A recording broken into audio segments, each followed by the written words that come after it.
Hello and good morning. मैं हूं वर्षा, आपकी होस्ट और दोस्त। आज मैं आपको इंट्रोड्यूस करवाने वाली हूं गीतांजलि एकेडमी के director mister Jagdish Takhar sir से। और आज हमारे साथ हैं आरएस 2018 के 12th rank topper mister Gaurav Budania sir. Now I would like to invite mister Jagdish Takhar sir to greet and welcome mister Gaurav Budania sir. Sir please. Gaurav ji, आपको इस शानदार सफलता के लिए हमारी ओर से बहुत बहुत शुभकामनाएं। Thank you so much sir. Gaurav ji, ये बहुत बड़ी जर्नी है आरएस सिलेक्शन में और बहुत टॉप रैंक ली है। तो इस जो बहुत बड़ी सफलता मिली है आपकी लाइफ में और गीतांजलि के लिए भी, तो इसका श्रेय का आप किसे देना चाहते हैं? सर मैं इसका जो श्रेय है सबसे पहले सर मैं मेरे बड़े पापा को देना चाहता हूँ, जिन्होंने मुझे ये सपना दिखाया। उसके अलावा सर जो मेरे मम्मी पापा हैं और जो पूरी फैमिली है, जिन्होंने मुझे पूरी जर्नी के दौरान मेरा हौसला बनाए रखा, मैं उनका भी धन्यवाद करना चाहता हूँ। और जो आप जैसे शिक्षक और गीतांजलि परिवार है, जिन्होंने मुझे जर्नी के दौरान मार्गदर्शन किया, मैं उसके लिए सर आपका आभार व्यक्त करना चाहता हूँ। फर्स्ट ऑफ ऑल गौरव, मैं आपको कॉन्ग्रेचुलेट करना चाहती हूँ। Many many congratulations. Thank you ma'am. तो गौरव, कैसा रहा आपका अब तक का सफर? आरएस खुद में एक बहुत बड़ी जर्नी है, आपने ये जर्नी कैसे तय की है? मैम मैंने 2016 में जब ग्रेजुएशन किया, उसके बाद से मैंने आरएस की प्रिपरेशन स्टार्ट की थी। 2016 आरएस मैंने दिया तो उसमें मेरी 641वीं रैंक थी। मुझे फाइनल सर्विस अलॉटमेंट नहीं हुआ तो मैंने फिर प्रयास किया और ये 2018 में मेरी 12वीं रैंक आई है। तो इस दौरान जो स्टूडेंट लाइफ की स्ट्रगल होती हैं वो मैंने भी फेस की हैं।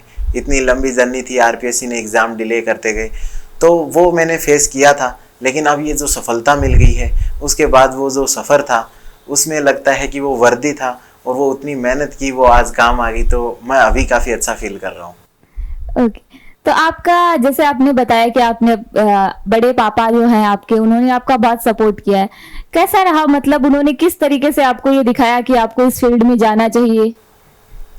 जी मैम, मैं एक इंजीनियरिंग स्टूडेंट हूँ और मैंने मेरा प्लेसमेंट भी ले लिया था हिंदुस्तान जिंक लिमिटेड के अंदर।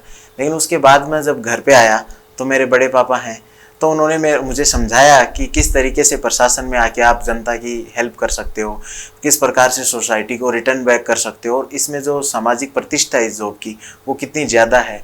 तो जो उन्होंने मुझे प्रशासन के बारे में जब समझाया तो मुझे भी लगा कि अब मुझे आरएस की तैयारी करनी चाहिए और उसके बाद मैंने तैयारी करना स्टार्ट कर दिया था। तो कहाँ से आपने अपना ये सफर तय किया है? आपने बेसिकली अपना जयपुर को पूरा टाइम दिया है आरएस की प्रिपरेशन के लिए।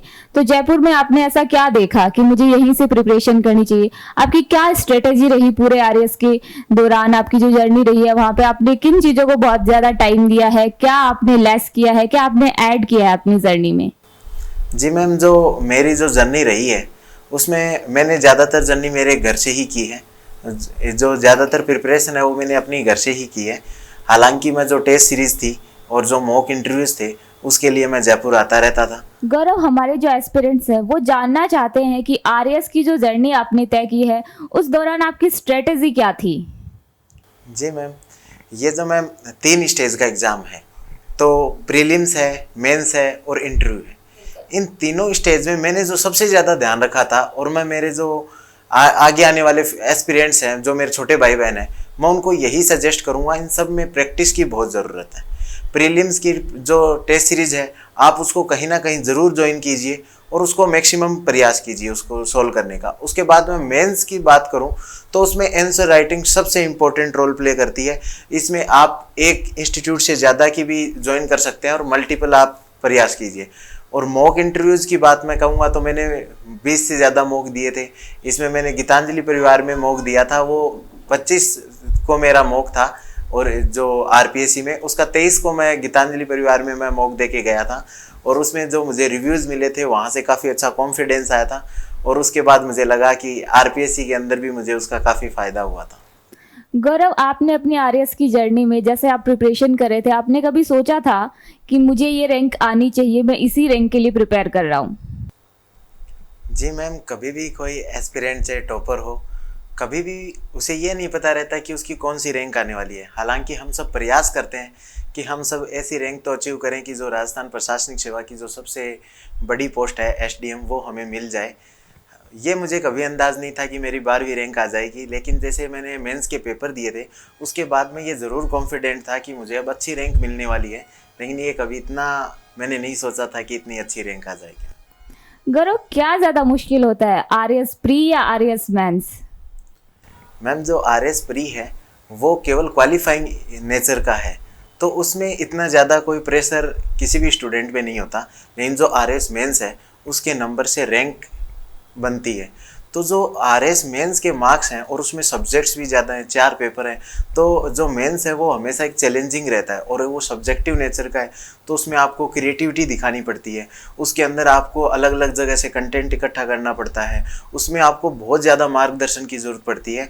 तो जो RS मेंस है वो प्रीलिम्स के कंपैरिजन में काफ़ी ज़्यादा एक कॉम्पिटिटिव एग्जाम। आपको क्या लगता है कौन सा पार्ट ज़्यादा डिफिकल्ट है आरएस मेंस में? जैसे आपके पार्ट्स होते हैं फर्स्ट, सेकंड, थर्ड, फोर्थ, किसके लिए ज़्यादा मेहनत की ज़रूरत पड़ती है? मैम ये भी सभी का इंडिविजुअल जो उनकी वीकनेस है और स्ट्रेंथ है उसके डिपेंड करता है। जैसे मेरा जो मैं इंग्लिश माध्यम का स्टूडेंट रहा हूँ, तो जो हिंदी वाला पार्ट था वो मेरे लिए सबसे ज़्यादा चैलेंजिंग पार्ट था। जो हिंदी ग्रामर को याद करना था, उसको रटना था, वो सबसे ज़्यादा चैलेंजिंग रहा है। अब वहीं पे किसी स्टूडेंट के लिए जो साइंस का पार्ट है वो ज़्यादा चैलेंजिंग हो सकता है, या फिर जो दूसरे जो नए सब्जेक्ट्स हमने ऐड किए हैं, साइकोलॉजी, लॉ वगैरह, वो भी कभी कभी स्टूडेंट के सामने एक चैलेंज बन के आते हैं। गौरव, बहुत ज़्यादा दिक्कत होती है स्टूडेंट्स को कि वो कैसे मैनेज करें अपना टाइम, कितने आवर्स की स्टडी उनको रिक्वायर होती है, तो आपका क्या टाइम मैनेजमेंट था? जी मैम, ये जो सबसे इम्पोर्टेंट एस्पेक्ट है पूरी प्रिपरेशन का, मैं जिसको मानता हूँ वो है टाइम मैनेजमेंट। क्योंकि इतने ज़्यादा सब्जेक्ट हैं, यदि उनको आप टाइमली रिवीजन नहीं करोगे तो आप उनको भूल जाओगे। तो 20-22 ये टोटल सब्जेक्ट है, उसमें सबसे पहले आपको नोट्स भी बनाने हैं, बुक्स भी पढ़नी है, फिर उनका रिवीजन भी करना है और फिर टेस्ट सीरीज़ भी देनी है। तो इनके लिए जो टाइम मैनेजमेंट है वो बहुत ज़रूरी है। तो मैं मेरे जो भी छोटे भाई बहन हैं मैं उनसे यही बताना चाहूँगा कि आप जितना टाइम नोट्स को पढ़ने में दें उसका 1/4 टाइम आप रिवीजन में भी दें और उतना ही टाइम आप उसकी टेस्ट सीरीज़ लिखने में भी दें, ताकि जो आपकी प्रिपरेशन है वो चारों तरफ से मजबूत होगी। वरना आपको कंटेंट काफ़ी याद होगा लेकिन आप उसको रिवाइज नहीं करोगे तो एग्ज़ाम के अंदर ब्लैंक हो जाओगे। एग्ज़ाम के अंदर ब्लैंक भी नहीं हुए तो आपको पता नहीं रहेगा कि इसको बेस्ट पॉसिबल वे में लिखूं कैसे। इसलिए इन सारे एस्पेक्ट पे ध्यान देना है और टाइमली रिवीजन करना है। किसी भी सब्जेक्ट का 1 महीने से ज़्यादा टाइम नहीं होना चाहिए। यदि हम किसी भी लास्ट सब्जेक्ट को याद करें कि पॉलिटी कब पढ़ी, हिस्ट्री कब पढ़ी, तो वो लास्ट 1 मंथ के दौरान ज़रूर पढ़ी हुई होनी चाहिए। गौरव, मैं ये जानना चाहती हूँ कि जैसे टेस्ट सीरीज होती है, डेली आंसर राइटिंग होती है, आप कौन सा वे ज़्यादा प्रिफर करेंगे स्टूडेंट्स को? जी मैम, इसमें मैं जो सबसे ज़्यादा प्रीफर करना चाहूँगा, मैं डेली आंसर राइटिंग को प्रीफर करना चाहूँगा। जैसे कि यदि हम एक दिन पूरी एक्सरसाइज कर लें सुबह से शाम तक, उसका कोई फ़ायदा नहीं होगा, और हम डेली 1-1 घंटे एक्सरसाइज करें तो उसका फ़ायदा होगा। तो सेम आंसर राइटिंग के साथ है, ये भी एक स्किल है, वो धीरे धीरे डेवलप होगी। यदि आप चाहें कि एक दिन के अंदर मैं पूरी स्किल को डेवलप कर लूँ तो ऐसा पॉसिबल नहीं है। तो डेली आंसर राइटिंग करना ही एक सॉल्यूशन है। आप इसको 4-5 महीने के लिए जब कंटिन्यू करेंगे तो उसके बाद आप में वो स्किल जनरेट हो जाएगी। जिस तरीके से हम साइकिल सीखते हैं, स्टार्टिंग में सीखने में जोर लगता है लेकिन उसके बाद वो अपनी एक स्किल हो जाती है, सबकॉन्शियस माइंड में चला जाता है। उसी तरीके से जो आंसर राइटिंग की स्किल है वो आपके सबकॉन्शियस माइंड में चली जाएगी, फिर आपको उसके लिए इतनी ज़्यादा मेहनत करने की ज़रूरत नहीं पड़ेगी। यहाँ पर मैं अपने व्यूअर्स और अपने एस्पिरेंट्स के लिए गुड न्यूज़ लेके आई हूँ। गीतांजलि एकेडमी अभी एक ऐसा प्रोग्राम रन करने जा रहा है जहाँ पे आरएस और आईएएस के जो टॉपर्स हैं वो आपके साथ अपनी स्ट्रेटजी शेयर करेंगे, अपना एक्सपीरियंस शेयर करेंगे, आपको बताएंगे अपनी स्ट्रेटजी, अपना मोटिवेशन और अपने आंसर राइटिंग स्किल्स के बारे में। अभी मैं गौरव जी आपसे जानना चाहती हूँ कि क्या आप भी अपना यहाँ पे थोड़ा सा इम्पोर्टेंट रोल जो है वो अदा करना चाहेंगे? जी मैम, ज़रूर। यदि मुझे ऐसा मौका मिलता है तो मैं इसमें ज़रूर पार्टिसिपेट करना चाहूँगा। जो नॉलेज है उसको तो जितना ज़्यादा शेयर किया जाएगा तो उतना ही अच्छा है, और दूसरा जो बच्चों को जो स्ट्रगल हमने फेस की है वो उन्हें फेस नहीं करनी पड़ेगी और उनके लिए ये रास्ता है वो थोड़ा आसान हो जाएगा। तो ये प्रोग्राम काफ़ी अच्छा रहेगा मुझे लगता है, जो आने वाले एस्पिरेंट हैं उनके लिए। गौरव जी, आप मुझे ये बताइए कि आरएएस आईएएस आपने दोनों के लिए इंटरव्यू दिए हैं, कौन सा ज़्यादा डिफिकल्ट है? क्योंकि आज भी मैं देखती हूँ कि जब भी बच्चे आते हैं कंफ्यूजन में रहते हैं कि मुझे आरएस चूज करना चाहिए, आईएएस चूज करना चाहिए, क्योंकि दोनों अपने लेवल पे बेटर है लेकिन कंफ्यूजन बहुत ज़्यादा है। जी मैम, ये दोनों एग्ज़ाम हैं, इन दोनों एग्ज़ाम का नेचर अलग है और जो सब्जेक्ट मैटर है वो अलग है। तो हमें समझना पड़ेगा, जैसे जो आईएएस का एग्ज़ाम है, यदि उसके मेंस के यदि क्वेश्चन देखे जाएँ तो सारे क्वेश्चन 20 मार्कर्स, 15 मार्कर्स या 25 मार्कर्स ही आए हैं, जिनकी मिनिमम वर्ड लिमिट 150 वर्ड्स रहती है। वहीं पे आरएस को देखा जाए तो आरएस में जो सबसे बड़ा क्वेश्चन है वो भी ओनली 100 वर्ड्स का ही है और छोटे क्वेश्चन 15 वर्ड्स के हैं। तो यहाँ पे हमें अलग अलग स्ट्रेटेजी अपनानी पड़ेगी। जो आईएएस के अंदर जो क्वेश्चन आते हैं वो ज़्यादा एनालिटिकल आते हैं, वहीं पे जो आरएस के अंदर जो क्वेश्चन आते हैं वो ज़्यादातर स्ट्रेट फॉरवर्ड आते हैं और फैक्ट बेस्ड आते हैं। तो हमें अपनी जो स्ट्रेंथ है और अपनी जो वीकनेस है उसके हिसाब से ये सेलेक्ट करना चाहिए कि हम कौन से एग्ज़ाम के लिए ज़्यादा सूटेबल हैं। अच्छा गौरव, आप मुझे ये बताइए, अगर हम इंटरव्यू की बात करें तो इंटरव्यू के लिए आपका कोई प्री प्लान था पहले से कि मुझे इस तरीके से प्लान करना चाहिए, या फिर आप डायरेक्टली गए और जैसा जो टाइम पे हुआ वैसा किया? नहीं, लास्ट ईयर मैंने जब दिया था मॉक इंटरव्यू, तो उससे पहले मैंने मॉक इंटरव्यू 2-3 मॉक इंटरव्यूज़ दिए थे। तो उसकी वजह से मेरा जो रियल इंटरव्यू के अंदर जो स्कोर था वो काफ़ी ख़राब रहा। तो उसके बाद मैंने इस बार जो बहुत ज़्यादा मॉक की प्रैक्टिस की, मैंने 20 से 22 मॉक्स भी दे दिए थे और उसमें मैं अलग अलग जगह जाता, उनसे जो चीज़ें सीखने को मिलती उनको नोट करता, फिर मैं उनकी प्रैक्टिस करता कि उन मिस्टेक्स को कैसे दूर किया जाए। फिर अगले मॉक में मैं देखता कि इसकी वीडियो रिकॉर्डिंग हुई है, उसमें मैंने वो मिस्टेक की है या नहीं की।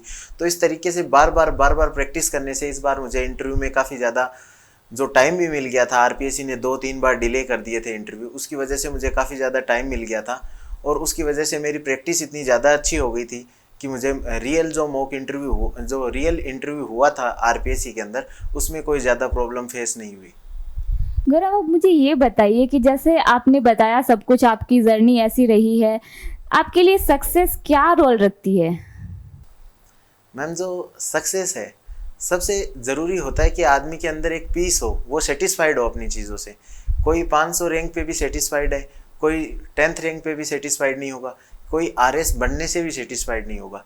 तो हमें ये है कि जो हमने ऑब्जेक्टिव डिसाइड किया अपनी लाइफ का कि हम हमारी लाइफ में क्या करना चाहते हैं और वो आपने अचीव कर लिया, तो आप उसमें आप सेटिस्फाइड हो और आप उसमें खुश हो, तो वो एक अपने आप में ही एक बहुत बड़ी सक्सेस है। गौरव, आप मुझे ये बताइए कि क्या आरएएस आईएएस आपका मेन गोल है, या फिर बस ये एक पार्ट ऑफ वे था कि मैं यहाँ से गुजरना चाहता हूँ, मेरा एक्चुअल गोल तो है, मेरा जो मंजिल है वो तो कुछ और ही है? क्या है आपका एक्चुअल गोल? जी मैम, जो आईएएस है और आरएस है ये तो एक प्लेटफॉर्म है जिसमें जाके जो हमारे जो सपने हैं या जो हमने एक ड्रीम देखा है कि हम ऐसा कुछ करना चाहते हैं सोसाइटी के लिए, सोसाइटी में कुछ परिवर्तन लाना चाहते हैं, जो प्रशासन के अंदर कुछ परिवर्तन लाना चाहते हैं, उसके लिए एक एग्ज़ाम थी। आज हमें वो प्लेटफॉर्म मिला है। अब जो आगे आने वाले टाइम है उसमें यदि मैं कुछ सुधार कर पाऊँ, शिक्षा में कुछ सुधार कर पाऊँ और जो हमारा लोगों का स्वास्थ्य है उसमें सुधार कर पाऊँ और जो वनरेबल सेक्शन है सोसाइटी का, जो पिछड़ा हुआ वर्ग है, उसके लिए यदि मैं कुछ कर पाता हूँ तो मुझे लगता है कि यहाँ तक आने का जो सफ़र है मेरा वो सार्थक होगा। मैं गौरव, आपको बहुत से लोग देख रहे हैं, बहुत से ऐसे लोग हैं जो इस फील्ड में हैं, अभी तैयारी करना चाहते हैं, कंफ्यूजन है, बहुत सी उनके माइंड में प्लानिंग चल रही है, आप उनको क्या सजेशन देना चाहते हो? मैं सबसे पहले इस एग्ज़ाम का नेचर है उसको समझने के लिए मैं उनको बताना चाहूँगा कि सबसे पहले आप सिलेबस को देखिए कि ये सिलेबस क्या है, कितना बड़ा सिलेबस है, कितना इसका स्टडी मटेरियल होगा, आप उसको कितना याद कर सकते हैं। फिर उसके बाद आप कितना प्रैक्टिस कर सकते हैं। आप एक टाइम लिमिट को फिक्स कीजिए कि मुझे आने वाले 2 या 3 सालों के अंदर ये करना है, क्योंकि जो आरपीएससी का एग्ज़ाम है हमें सभी को पता है कि वो 2-3 साल लगा देती है। तो आप अपनी जो लाइफ के 2-3 साल को एक तरफ रखिए और उसके बाद एकदम मेहनत करने की ठान लीजिए कि ये जो सिलेबस है ये मैंने देख लिया है, ये मेरी जो मंजिल है, ये रैंक मेरी मंजिल है और अब उसके लिए मेहनत करने के लिए लग जाइए। और अब उसमें बीच में आपके काफ़ी ज़्यादा रेजिस्टेंस आएंगे, बीच में आपको मानसिक तनाव भी आ सकता है, आपको फाइनेंशियल कंस्ट्रेंट भी आ सकते हैं और जो स्टूडेंट लाइफ के अलग अलग चैलेंज हैं वो सारे फेस करने पड़ सकते हैं आपको।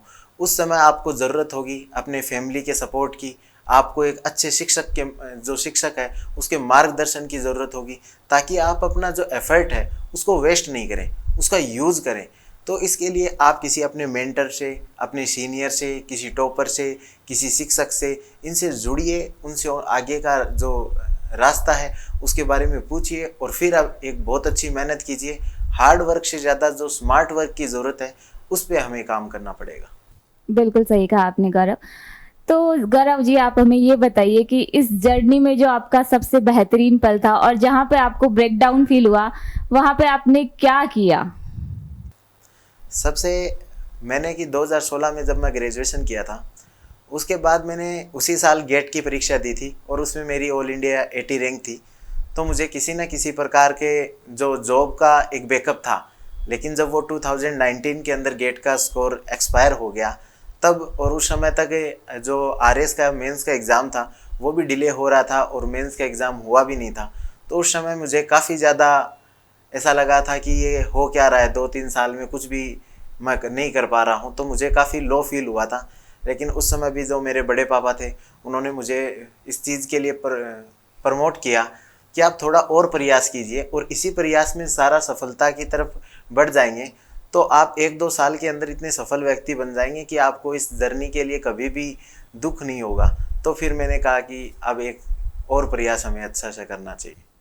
मीन्स ब्रेकडाउन तो सबको फील होते हैं, लेकिन रुकना बिल्कुल भी ज़रूरी नहीं है। निरंतर चलते रहना ही आपको सक्सेस दिलाता है। Gaurav ji, thank you very much. आपने अपना जो एक्सपीरियंस शेयर किया वो हमारे व्यूअर्स, हमारे एस्पिरेंट्स के बहुत काम आने वाला है। अभी मैं गौरव जी आपकी जो सफलता है उसको 2 लाइन में व्यक्त करना चाहूँगी। रुकना तेरा काम नहीं, चलना ही तेरी शान है। रख हौसला, वो मंजर भी आएगा। प्यासे के पास चलकर समंदर भी आएगा। हार कर मत बैठ ए मुसाफिर, मंजिल भी आएगी और मंजिल मिलने का मजा भी आएगा। Thank you very much Gaurav. Thank you ma'am, thank you.